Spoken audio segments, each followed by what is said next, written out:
नाज़रीन अस्सलाम वालेकुम। नाज़रीन इश्यूज तो बहुत से हैं, लेकिन अब से कुछ तकरीबन 2 घंटे पहले पाकिस्तान के फॉर्मर प्राइम मिनिस्टर जनाब इमरान खान साहब ने शेखुपुरा में एक बहुत बड़े जलसे से खिताब किया। उसको पावर शो डिस्क्राइब किया जा रहा है। एक दिन पहले उनका जो साहिवाल के करीब था वो तो खासा डिसरप्ट हो गया, चूंकि बारिश थी, ऐसा लगता था सैलाब किसी कैफियत है, वहां तैरने वाला माहौल था। लेकिन यहां पर खासी बड़ी तादाद में लोगों से उन्होंने खिताब भी किया और उन्होंने ये इल्जाम लगाया कि हुक्मरान जमात इस वक्त जो ज़िमनी इंतखाबात है उसमें 10-10 हज़ार रुपए पे वोट जो है वो खरीदने की कोशिश कर रही है। लेकिन ताहम उन्होंने कहा कि बावजूद तमाम रेगिंग के कामयाबी हमारी होगी। तहरीक इंसाफ की तरफ से ये भी दावे किए जा रहे हैं कि 17 जुलाई के इंतखाबात के बाद 22 जुलाई को पंजाब में तहरीक इंसाफ और PMLQ मिलकर हुकूमत बनाएंगे। इन दावों की रियलिस्टिक जो है हकीकत क्या हो सकती है, इस हवाले से भी हम बात करेंगे। सबसे पहले मैं आपको इमरान खान साहब का एक छोटा सा टुकड़ा सुनाता हूं। लोटों पे बड़ा नोट खर्च किया जा रहा है। इंतजामिया को लोटों को जिताने की कोशिश करवाई जा रही है। इलेक्शन कमीशन पूरी तरह हमजा कुकड़ी के साथ मिलकर लोटों को चुकाने की कोशिश कर रही है। गौर से सुन लो, जो मर्जी तुम कर लो, तुम ये इलेक्शन नहीं जीत सकते, क्योंकि पाकिस्तान की अवाम फैसला कर चुकी है। अमरीकी साजिश और पाकिस्तान के बड़े बड़े लोटे नामंजूर। नाज़रीन, अगर एक तरफ ये सूरत हाल है तो दूसरी तरफ इकोनॉमिक सूरत हाल जो है वो हुकूमत के कंट्रोल से बाहर है, जहां पर रुपया मसलसल डॉलर के खिलाफ स्लाइड कर रहा है। बावजूद उसके कि बैनुल अक़वामी जो पेट्रोलियम मार्केट्स हैं, जो तेल की मार्केट्स हैं, वहां पर कीमत में अब $100 से खासी कम हो चुकी है। WTI जो है वो 100 पे है, लेकिन चीज़ें कंट्रोल नहीं हो पा रही हैं। और पाकिस्तान के finance minister doctor Miftah Ismail के जाने की खबरें हैं। उनकी जगह इसहाक डार साहब को फाइनेंस मिनिस्टर बनाने की बातें जो है वो मुसलसल इस हवाले से गर्दिश जो है वो कर रही हैं। इसको भी हम बात करेंगे और ज़िमनी इंतखाबात के डायनामिक्स क्या है इस पर भी बात करेंगे। मुझे ज्वाइन कर सकेंगे पाकिस्तान तहरीक इंसाफ के रहनुमा जनाब सदाकत अली अब्बासी साहब, जो फॉर्चुनेटली एक उनका ताल्लुक भी मईशत से है, एजुकेशनिस्ट हैं, लेकिन इकोनॉमिक्स पढ़ाते रहे हैं। मुझे ज्वाइन करेंगे स्टूडियो में कादिर खान मंदोखेल साहब, पाकिस्तान पीपल्स पार्टी के रहनुमा हैं, MNA हैं, कराची से मेंबर हैं स्टैंडिंग कमेटी के फॉर लॉ एंड जस्टिस और मेंबर हैं स्टैंडिंग कमेटी के फॉर पार्लियामेंट्री अफेयर्स, एडवोकेट रहे सुप्रीम कोर्ट ऑफ पाकिस्तान के, वो हमारे साथ हैं। Very warm welcome to him.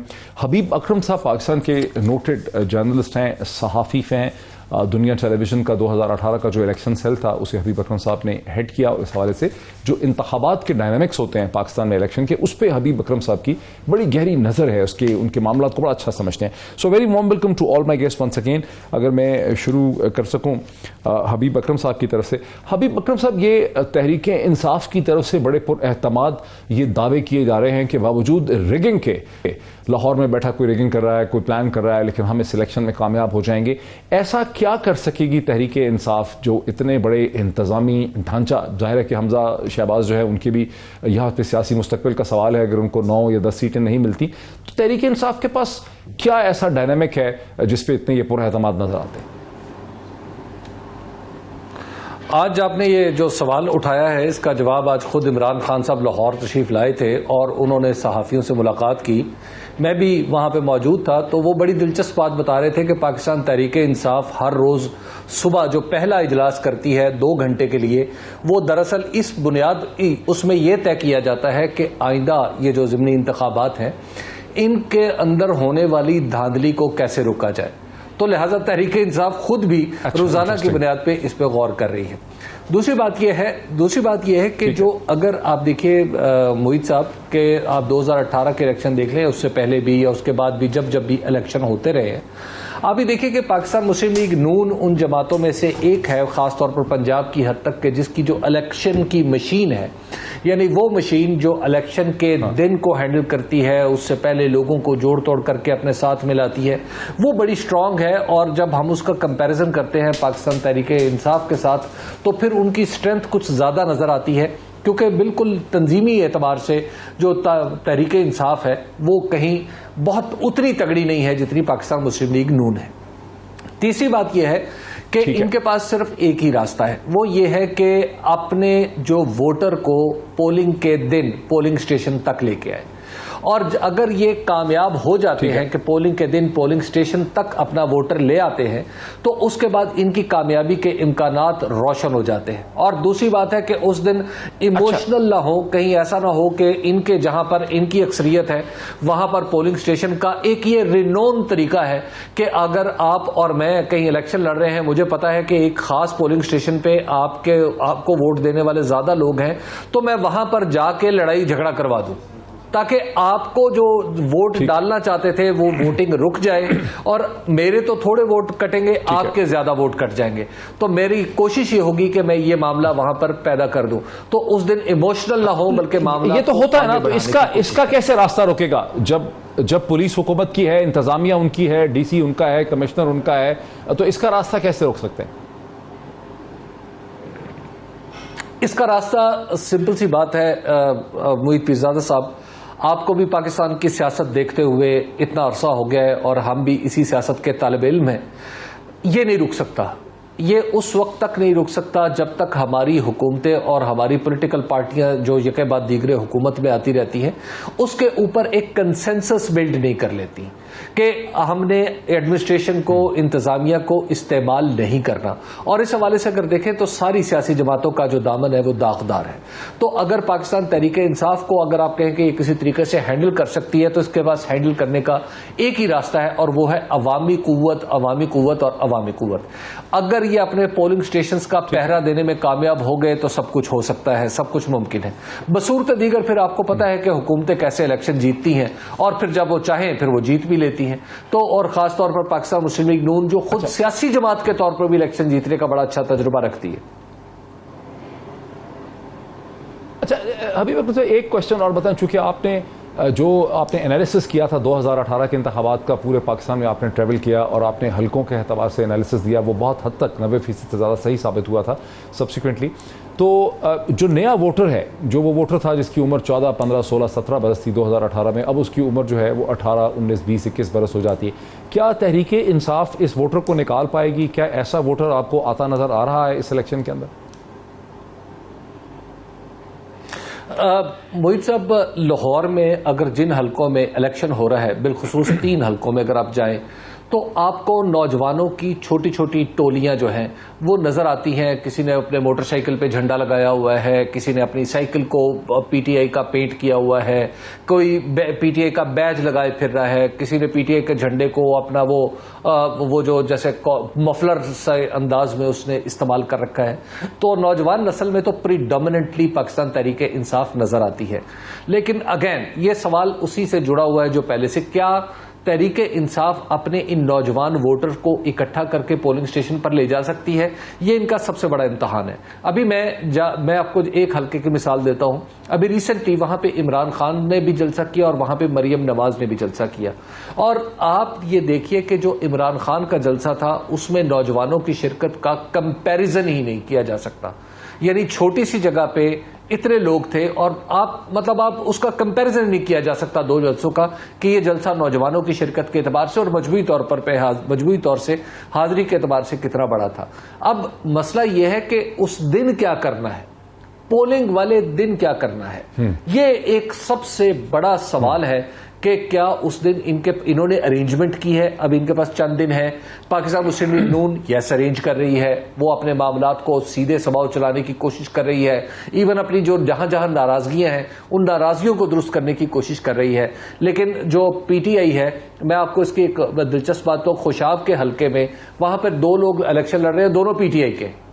अब वहां पे किसी एक को तो बिठाना चाहिए ना इन्हें। अब अगर वो दोनों इलेक्शन लड़ेंगे तो हार्डली उनमें से कोई जीत सकेगा और कोई तीसरा फरीक फायदा उठा लेगा। बिल्कुल सही कह रहे हैं। मैं फिर आपकी तरफ आता हूं। बहुत से और भी सवाल मेरे जहन में है वोटर्स की लिस्टों के हवाले से, पोलिंग स्टेशंस के हवाले से कि उसके एड्रेस लोगों को जो मिलते हैं 8033 पे वो सही नहीं होते, फिर जाहिर है इलेक्शन के दिन उनको मायूसी होती है, वो दूसरे पोलिंग स्टेशन पे नहीं जाते। मैंने आपसे पूछना है, लेकिन ज़रा मैं कादर खान मंदोखिल साहब को इसमें ले आऊँ क्योंकि सदाकत अली अब्बासी साहब ने मुझे अभी ज्वाइन कर लिया, लेकिन ज़रा मैं कादर खान मंदोखिल बहुत देर से वेट करें। कादर साहब, पाकिस्तान पीपल्स पार्टी जो है उसका कोई कैंडिडेट इस बाई इलेक्शन में खड़ा हुआ नहीं है, लेकिन आप PMLN के और हुक्मरान जमात के सेटअप के आप इत्तेहादी हैं। ये जो इलेक्शन हो रहे हैं पंजाब में ज़िमनी इंतखाबात, इसके साथ आपका मुस्तकबिल भी टाइड है। क्या आप लोग समझते हैं कि आपका मुस्तकबिल भी इसके ऊपर उसका दारोमदार है, या आप लोग इसके बारे में बिल्कुल कूल हैं कि जो भी सूरत हाल डेवलप करेगी हम उस हिसाब से इसको देखें?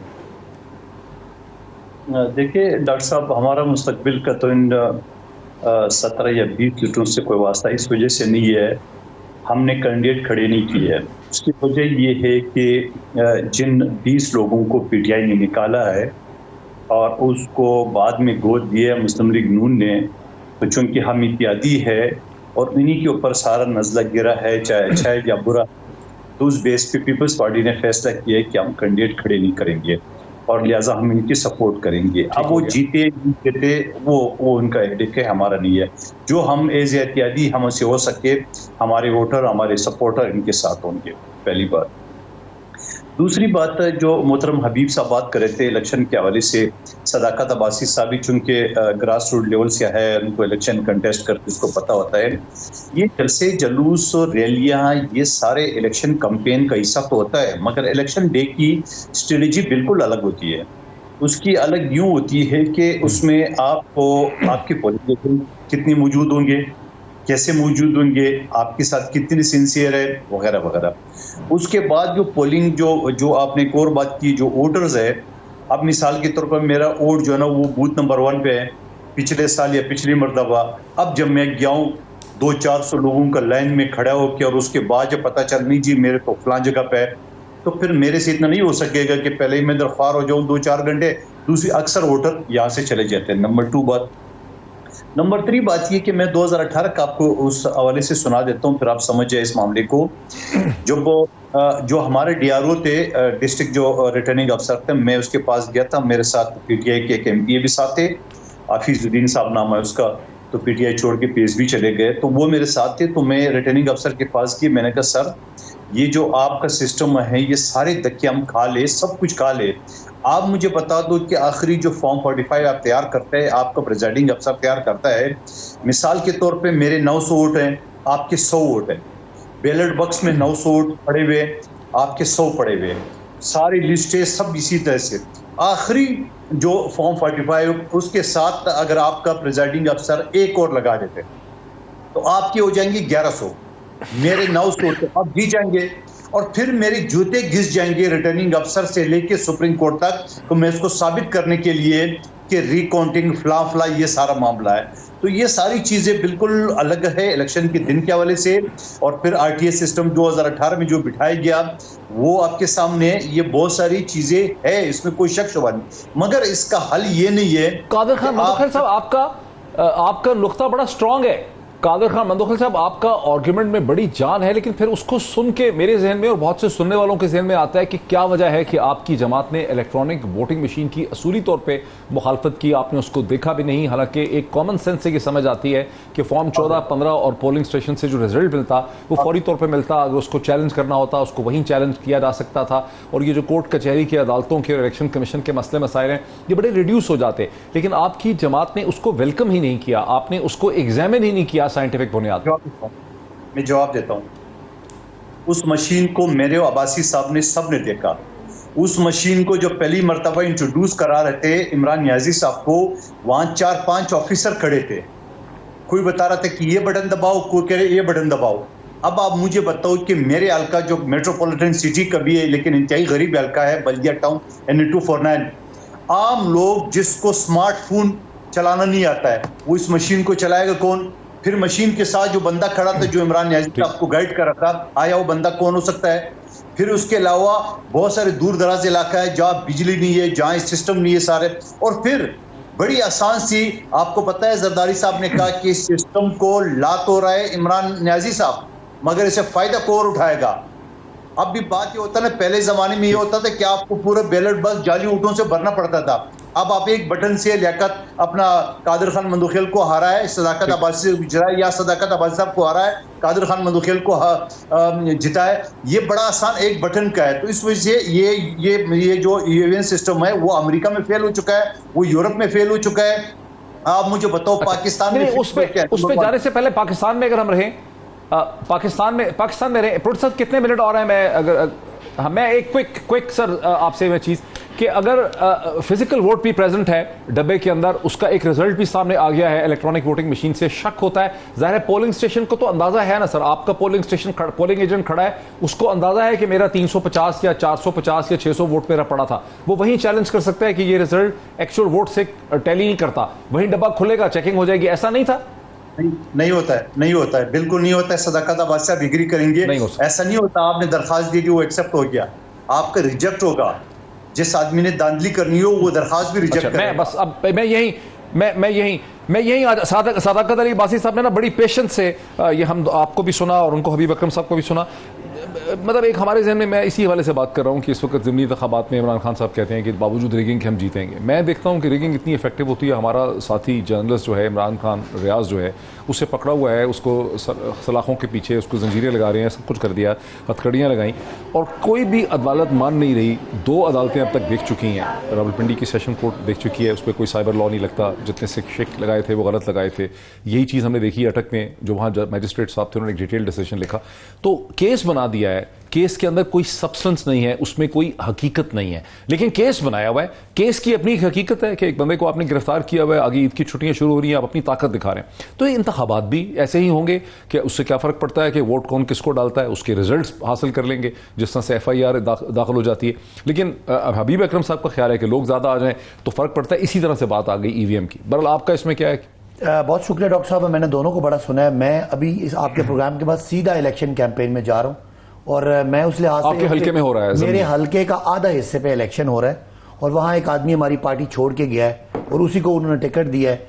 अब वो उसका तरीकाकार तो वही है जो रूटीन में होता है कि जो कोई पैसे देना, जाके इंतजामिया भरपूर तरीके से उसका जो गलियां वो पक्कियां कराना चाहता है, वहां जाके कभी बजरी फेंकी जा रही है, कभी सीमेंट फेंका जा रहा है। लेकिन वो तो खिलाफवर्जी नहीं है, खिलाफवर्जी नहीं, उसको वही आप वाली बात है कि उसको कोई तो आप लोग उसकी इमेजेस, तस्वीरें, हम सारा कुछ कर रहे हैं। शायद खाकान साहब जो किसी कमेटी के हेड भी हैं और 3-4-5 मिनिस्ट्रीज उनको रिपोर्ट करती हैं, वो वहां बैठे हुए हैं और कैंपेन कर रहे हैं। ये सारी बातों के बावजूद कल रात को इमरान खान साहब मिसाल के तौर पे कौटा एक रैली भी करेंगे और बड़ा जलसा। रैली से क्या फर्क पड़ेगा? अभी हबीब अकरम ने हबीब साहब की बात पे आ रहा हूं। असल में क्या आपका वोटर पहुंचेगा, क्या उसको सही पोलिंग स्टेशन मिलेगा?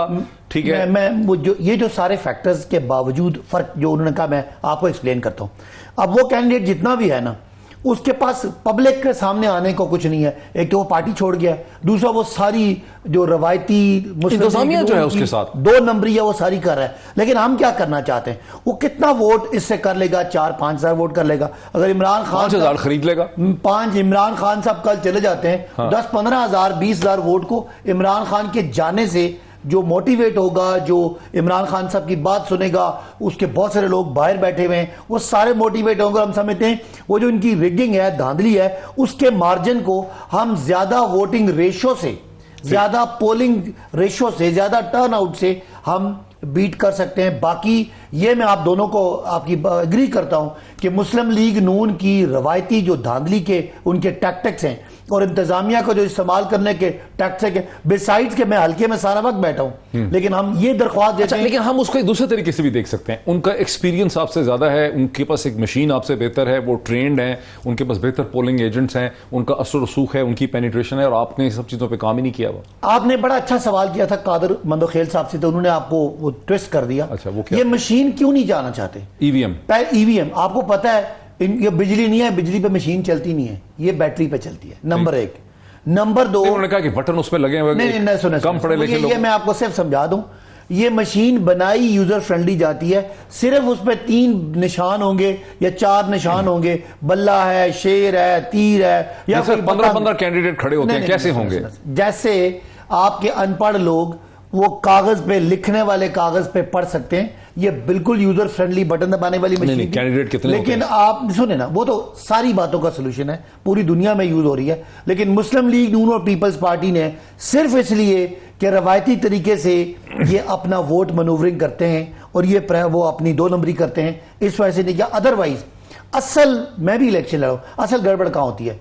जब वो वोट रिजेक्ट करते हैं। पोलिंग स्टेशन का जो रिजल्ट होता है वो फॉर्म 14 होता है जी, फॉर्म 14 भी होता है, फॉर्म 15 भी होता है। तो फिर मेरा ख्याल होता है पूरी कॉन्स्टिट्यूएंसी का नहीं, उसके बाद 3-4 फॉर्म्स होते हैं। एक फॉर्म होता है कि उसने सारे जितने बैलेट पेपर लेके आए, वो बैलेट पेपर क्या पूरे हैं, और उस पर जितना यानी पोल होगी वो, और जितने वापस जा रहे हैं पूरे, वो ये सारी काम ईवीएम आपकी बराह रास्त कर रही थी और वहीं पे अगले 15-20 मिनट में फैसला करके चले जाएं, वरना ये पूरी रात गिनते। वो करते क्या है, अब अगर वो जो प्रिजाइडिंग ऑफिसर है ना, वो मेरा मुखालिफ है, उसे क्या करना है, जो वोट मेरा है उसके ऊपर स्याही का निशान भी है ना, उसे रिजेक्ट कर देना है। उसके पास पावर्स है, हर पोलिंग स्टेशन से मेरे वो 50-60 वोट मेरे रिजेक्ट करके वो दूसरे को फायदा दे सकता है। ये सारा कुछ ईवीएम पे नहीं था। तो ये सारी वो टैक्टिक्स हैं जिनको ये इस्तेमाल करेंगे। लेकिन असल में मैं बताऊं जो फर्क है, जो अभी अकरम साहब ने आपको बताया, फर्क ये है कि पाकिस्तान में वक्त के साथ सोशल मीडिया, आप जैसे एंकर्स, हबीब अकरम साहब जैसे तज्जियाकार, इमरान खान जैसे बड़े कैंपेनर ने लोगों को बहुत पोलिटिसाइज कर दिया। अब लोग बहुत ज्यादा अगर निकलते हैं तो इनकी धांधली को उड़ा के ले जाएंगे और रोन के जाएंगे। और मैं यही देख रहा हूं कि ये इनके सारे टैक्टिक्स जो है उसको अवाम रोन चले, ये तो खैर अवाम कहती है कि अब आपने गलत लोगों से टक्कर सर, दुनिया उम्मीद पे कायम है। लेकिन इस पे मजीद बात करते हैं। खास करके मेरे ज़हन में है कि जब 8033 के ऊपर अभी बकरम साहब ब्रेक के बाद आपकी तरफ आता हूं कि जो मसलसल मैं सुन रहा हूं कि लोगों को 8300 हाँ 8300 जो है 8300 हाँ 8300 के ऊपर जब लोगों को एड्रेस मिल रहा है तो वो उनको उन पोलिंग एक जुमला बोल, ये जरूरी है। इलेक्शन कमीशन ने उन तमाम हलकों में जहां इलेक्शन हो रहे हैं पंजाब में, वो नई लिस्ट डाल दिया है ताकि वोटर खराब हो। मैं वही जो पुरानी लिस्ट है वो होनी चाहिए, 2023 की डाल दी है। इस पर मजीद बात करेंगे एक ब्रेक के बाद। नाज़रीन वेलकम बैक। नाज़रीन, पाकिस्तान की सियासत का दारोमदार अब इस वक्त यही बताया जाता है, यही समझा जाता है कि पंजाब में ज़िमनी इंतखाबात जो 17 जुलाई को हो रहे हैं उसके नताइज के ऊपर पाकिस्तान की आइंदा मुस्तकबिल की सियासत का दारोमदार है। दोनों ही जमातें, दोनों ही धड़े जो हैं, एक तरफ पाकिस्तान तहरीक इंसाफ जो अपोजिशन है, दूसरी तरफ हमजा शहबाज साहब की PMLN है जिसने लोग खड़े किए हुए हैं अपने 20 जगहों पर। तो दोनों का दावा यही है कि वो ये इलेक्शन जीतेंगे और अच्छी तरह से इसको जीत सकेंगे।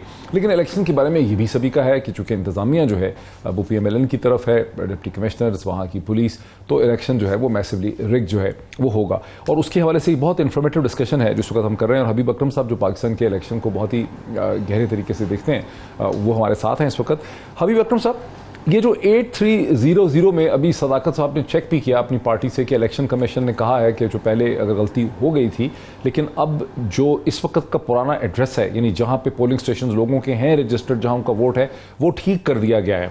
आपकी क्या अंडरस्टैंडिंग है कि लोग इसको कैसे टेस्ट कर सकते हैं? बिकॉज ये मैंने बहुत लोगों से सुना है कि लोग जब सुबह कहीं पहुंचते हैं 2 घंटे लाइन में खड़े होते हैं, जब पोलिंग स्टाफ तक पहुंचते हैं उनको पता चलता है उनका वोट यहाँ नहीं है, उनका वोट कहीं और है।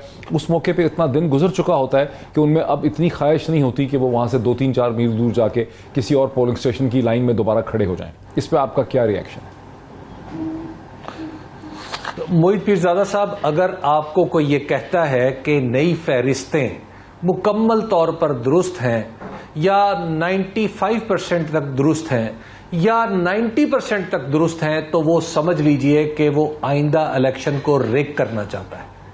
वो आइंदा इलेक्शन में किसी को हराना चाहता है, किसी को जिताना चाहता है।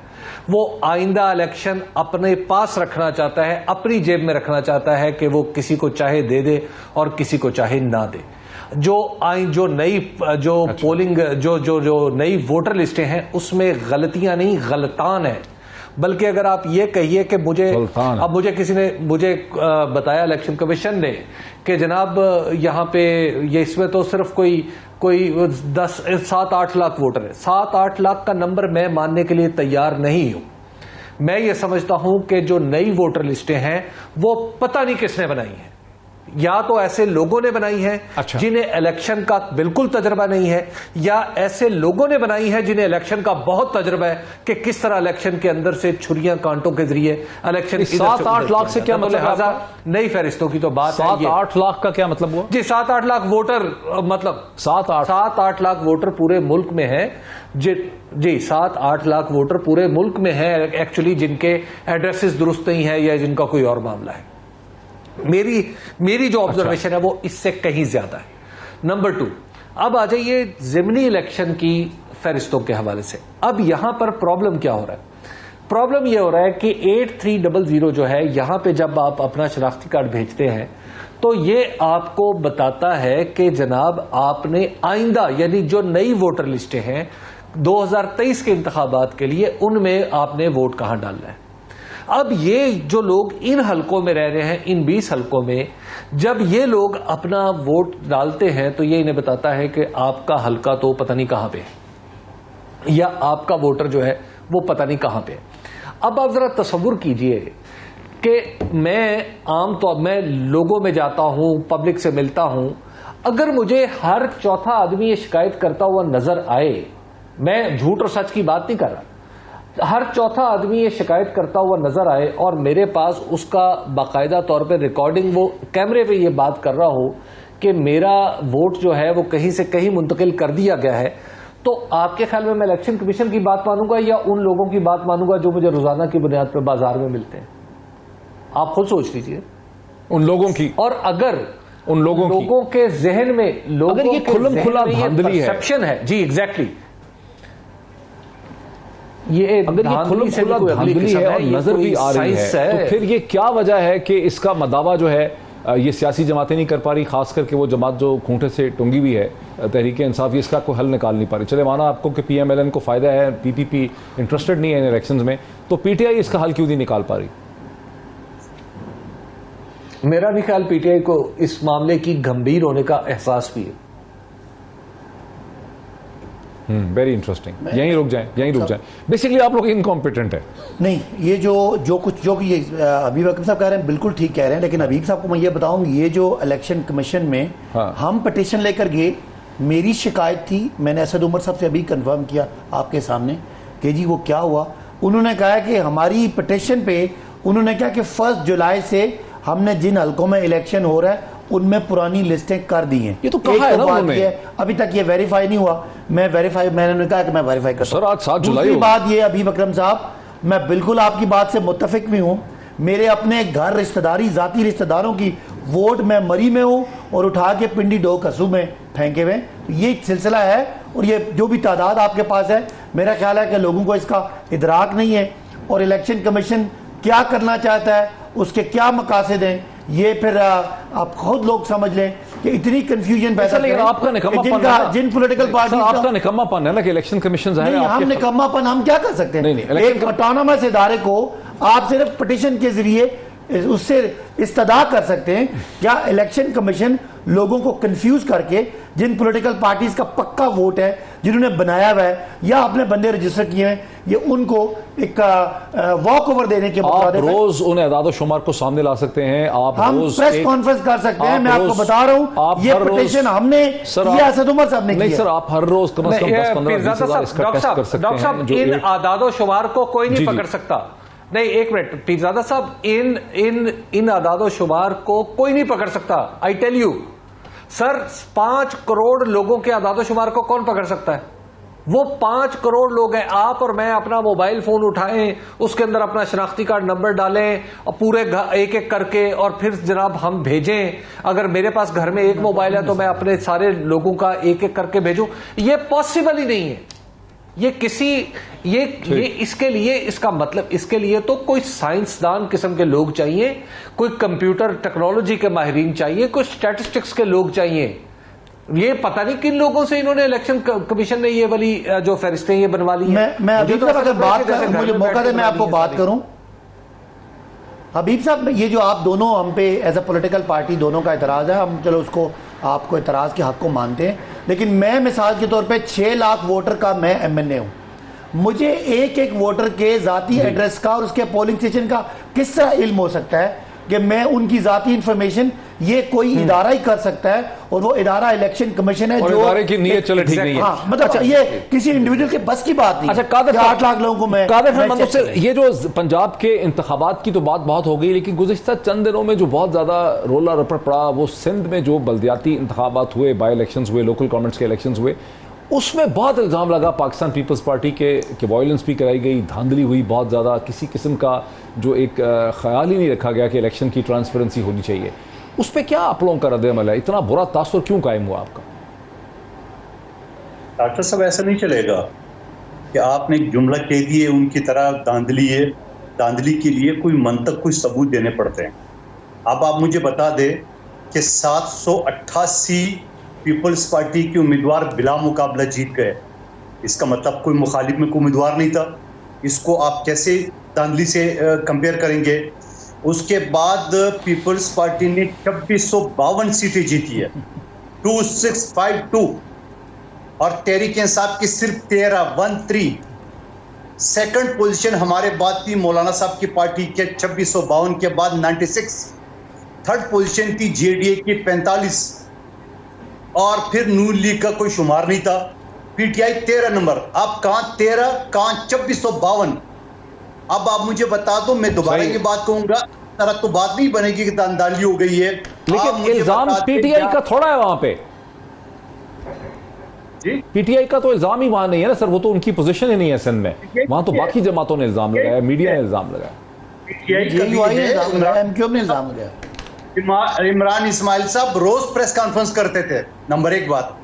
अब आप मुझे बता दें कि यह भी इल्जाम था कि हमारे कैंडिडेट को उन्होंने मार मार के हरासा करके विड्रॉ करा। मैं पहले भी कहता रहूं, आज आपके सामने फिर कहता हूं, सदाकत अब्बासी साहब को, इनकी पार्टी को चैलेंज करता हूं, या जमीयत को भी चैलेंज करता हूं, मुस्लिम लीग नून को भी करता हूं, एमक्यूएम को भी करता हूं। एक आदमी मीडिया पे लाए जो ये कहे कि मुझे जबरदस्ती दस्तबरदार कर, 788 लोगों की बात करूं मैं। दूसरी बात ये है, जो वोटर की आपने बात की थी, यकीनन ये कराची में भी ये सूरत हाल है, और फिर मैंने कई लोगों की पिटिशनें सिंध हाई कोर्ट में दाखिल की है। 8300 पे जब वोट आता था तो एड्रेस आता था कोई और, उसके बाद जब हमने पिटिशन दाखिल किए पता चल रही थी ये गैर आदमी है, ये जनरल इलेक्शन के लिए है और उसके लिए। हबीब अकरम साहब तो चलो तजनिगार है, मगर पॉलिटिक्स का इस तरह तो नहीं पता है जिस तरह सदाकत अब्बासी साहब को पता है। मेरे भाई, ये जो इलेक्शन में हम लड़ते हैं, 7 लाख 8 लाख वोटर मेरे भी है। हम मुख्तलिफ पोलिंग स्टेशन पे, मुख्तलिफ यूनियन काउंसिल में हम वोटर लिस्टें प्रोवाइड करते हैं, फिर उसके साथ एक कार्ड बनाते हैं। हर घर का हम बताते हैं कि तुम्हारा एक पोलिंग स्टेशन और तुम्हारा फलां जगह पे है, एक एक घर को हम पहुंचाते हैं। और ये पीटीआई ने भी की है, ये नहीं कि सिर्फ हमने की है।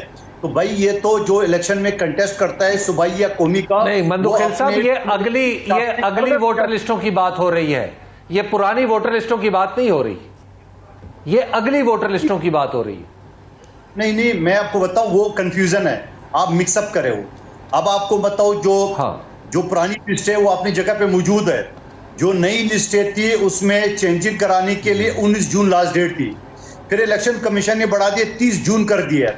30 जून के बाद अगर कोई रह गया तो वो फॉर्म पे 15 और 16 जमा करके उसमें चेंजिंग करा सकते हैं, वो ट्रायल बेसिस पे 2023 के इलेक्शन में। लेकिन जो मौजूदा इलेक्शन हो रहा है, चाहे कराची के हो, चाहे पंजाब के हो, या सूबाई या किसी जमनी इंतखाबात को, वो पुराने 2018 की लिस्टों पे हो रहा है। वो भाई ये कंफ्यूजन ना फैला है। बिल्कुल ऐसे मेरा मामा नहीं लगता है, लेकिन मुझे खुद एतराज है कि बहुत सारी यहाँ लिस्टें इधर उधर भी है, मगर ये दोनों चीजें अलग अलग है। 2023 की स्ट्रेटजी अलग है, मौजूदा की अलग है। बिल्कुल आप ठीक कह रहे हैं। ब्रेक में ले लूं पाकिस्तान की और बहुत सी जो कंफ्यूजन है, एक ही कंफ्यूजन नहीं है यहां पर, यह भी कंफ्यूजन है कि पाकिस्तान की तारीख में पहली दफा एक प्रोमिनेंट टेलीविजन एंकर और एक वीलॉगर जो है, जिसको गालिबन 48 घंटे में 1 करोड़ लोग सुनते हैं, देखते हैं, उसे गिरफ्तार कर दिया गया, उसको सलाखों के पीछे रखा गया, उसको हथकड़ियां लगाई गई, और अभी तक बावजूद उसके कि 2 सेशन अदालतें जो हैं वो कह चुकी हैं कि केस नहीं बनता, पुलिस उसे छोड़ नहीं रही। कभी एक थाने से दूसरे थाने में, दूसरे शहर से दूसरे शहर में, तीसरे शहर में उसको ले जाया जा रहा है। इस पर भी बात करते हैं हबीब अकरम साहब से भी, और हमारे साथ मंदुखेल साहब से भी, जो कि मेंबर हैं कमेटी के for law and justice and for parliamentary affairs. After the break, नाज़रीन वेलकम बैक।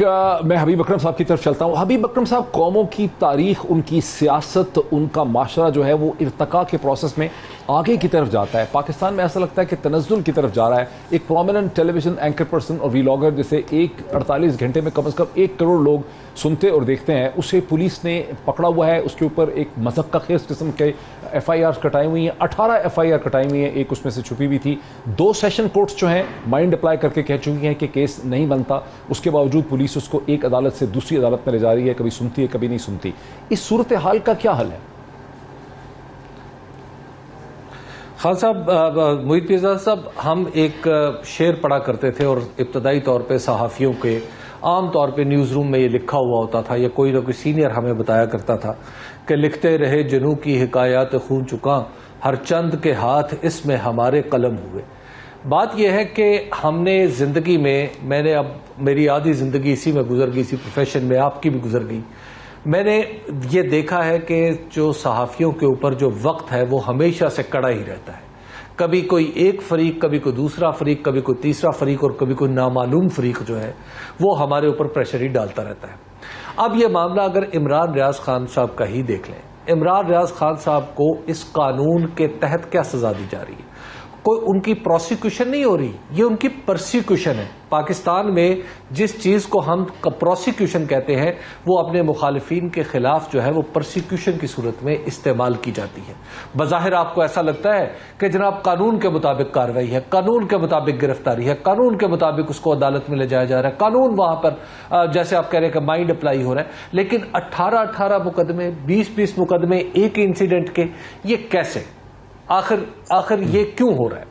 दूसरी बात यह है कि बोलना, हो सकता है कोई ज्यादा बोलता हो सकता है आप जैसे लोग जो है वो ज्यादा दलेरी से बोलते हो, मेरे जैसे लोग जरा बिल्कुल डर के बुझ के समझा के बात करते हो, बात को लिपटा लेते हो। लेकिन बोलने में जुर्म क्या है? आपके ऊपर, आप भी तो उन्हीं लोगों में से, आपने क्या जुर्म किया था? क्या आप मानते हैं कि आपने जुर्म किया था?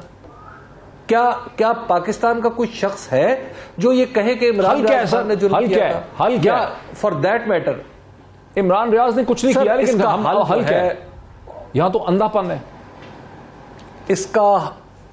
देखिए आप मोहित पीरजादा साहब, मुझे अफसोस के साथ कहना पड़ता है कि मैं उन लोगों में अपना शुमार करता हूं जो चीज का हमेशा सोल्यूशन की तरफ तवज्जो करते हैं, सोल्यूशन निकालना चाहते हैं। मैं आपको अर्ज करूं, मेरा दोस्त, मेरे सभी दोस्त हैं। सर, हामिद मीर को पकड़ा गया, मैं कुछ नहीं कर सका। असद तुर्क को मार पड़ी, मैं कुछ नहीं कर सका। आपके ऊपर मुकदमा हुआ, मैं कुछ नहीं कर सका। अरशद शरीफ को पकड़ा गया, मैं कुछ नहीं कर सका। इमरान शफकत को पकड़ा गया, मैं कुछ नहीं कर सका। इमरान रियाज को पकड़ा गया, मैं कुछ नहीं कर सका। और अगर मुझे पकड़ा जाए तो आप भी कुछ नहीं कर सकेंगे। तो इसका मतलब यह है कि हल तो हमारे पास कोई नहीं। अच्छा, अब रुके इसमें। कादर साहब, कादर खान मानोख, एक बहुत ही क्विक, मैं 2-3 मिनट है। पहले तो मुझे ये एतराफ़ करना है, I must admit this thing, कि पाकिस्तान पीपल्स पार्टी की जो हुकूमत थी उसने स्टैंडर्ड सेट किया था टॉलरेंस का, रवादारी का। आपके ज़माने में ये नहीं हुआ, जिस तरह से लोगों को उठाया गया है वो इस दौर में ज़्यादा हुआ है। और फिर ये भी बात है कि ये इलेक्टेड गवर्नमेंट से नहीं उठाया, नामालूम अफराद ने उठाया। लेकिन ट्रेंड ये था कि अगर को उठाया जाता था सिविल सोसाइटी, मीडिया से रद्दअमल होता था, सियासी हलकों से। ये एक नया ट्रेंड है कि मौजूदा हुकूमत ने डिफेंड करना शुरू कर दिया है इस किस्म की FIRs और काले कानून को, जैसे कि मालिक अहमद खान साहब ने जो पंजाब के लॉ मिनिस्टर हैं किया है। आप मेंबर हैं लॉ एंड पार्लियामेंट्री अफेयर्स के, लॉ एंड जस्टिस कमेटी के। हम चाहते हैं कि आप इस इशू को उठाएं पाकिस्तान पीपल्स पार्टी की तरफ से कि ये क्या हो रहा है सहाफत के साथ। देखिए मोहित पीरजादा साहब, पीपल्स पार्टी का तो किस्मत ही ख़राब है मीडिया के हवाले से। कभी मीडिया ने हमारा सपोर्ट नहीं किया है। हर वक्त चाहे हमारी हुकूमत हो या ना हो, मीडिया ने हमें रगड़ा दिया है। मगर उसके बावजूद जब इमरान नियाज़ी साहब की हुकूमत ने पीका ऑर्डिनेंस लाया तो बिलावल साहब और हम सब पैदल जाके उनके साथ इज़हार यकीन भी किए और एहतजाज भी किया है। और बैसियत इंसानी हकूक़ का कारकुन मुझे पाकिस्तान का पहला ह्यूमन राइट्स अवार्ड मिल चुका है, मुझे इजाज़त से है। मैं कभी भी, चाहे इमरान रियाज मुझे पसंद हो या ना हो, मैंने इनके खिलाफ कुछ नहीं करना है, मैंने इसकी हिमायत करनी है। बैसियत समाजी कारकुन, ये जब JNN थे, JNN TV पे थे, तब में मैं जाया करता था। लोग मुझे मना करते थे कि ये इमरान खान का खास आदमी है, न जाया कर। मैं जाऊंगा। जब ये समा में आया था तब भी मैं इनके पास जाया करेगा, ये बुलाते थे। तब गुफ्तगू भी हमारी होती थी, मगर उसका अपना स्टाइल था, मेरा अपना एक ओपिनियन था, तो हम करते थे। लिहाजा पीपल्स पार्टी कभी भी ऐसी खास तौर पर जो साफत की आवाज़ है इसको कतरन लगाना, उसको पाबंदी लगाना कभी ना हमारा मंशूर था, न रहेगा। और इंशाल्लाह बिल्कुल आपने बात सही है, इनके साथ ज्यादती हो रही है। और इनके साथ अगर कोई कानून या सोशल मीडिया पे 2-4 इंटरव्यू मैंने इनकी सुने जो कि मुझे पसंद नहीं आया, मगर उसका मतलब ये नहीं है कि आप 20-25 मुकदमे दाखिल करो। साइबर क्राइम मौजूद है, उसमें सेक्शन, उसमें सजाएं सब मौजूद है। मगर उसके बावजूद मैं कहता हूँ कि हमें बर्दाश्त का मादा अपने आप में डालना चाहिए। हमें वक्त ही मेरा खत्म हो गया, अगर आप क्विकली कह सकें। सिर्फ ये है कि पहली बात वो सारी आपने कह दी काबिल मुजम्मत, लेकिन पीपल्स पार्टी का ये शरीके जुर्म ना होते तो मुखबरी करते। मेरे भाई इस तरह गुजारा नहीं चलेगा। पोजीशन कि लेनी आप चाहिए हुकूमत पीपल्स में पार्टी। बैठे हुए हैं, हाँ। स्पीकर आपका, मिनिस्टर आपके हैं, ह्यूमन राइट्स आपका है, वक्त खत्म और हो आप गया, मजम्मत वक्त करते खत्म हो गया। हैं। ऐसी मजम्मत मुनाफकत होती है। वक्त- आपको खड़े होके इस पे स्टैंड लेना पोजीशन लेनी चाहिए। चाहिए। पाकिस्तान के लोगों के शहरी वक्त खत्म हो गया, वक्त और खत्म। जो आपकी वक्त खत्म हो गया, आजादी सर, राय वक्त है उसको पीपल्स पार्टी। बहुत शुक्रिया, वक्त खत्म हो गया। आज इतना ही, फिर मुलाकात होती है। बहुत शुक्रिया।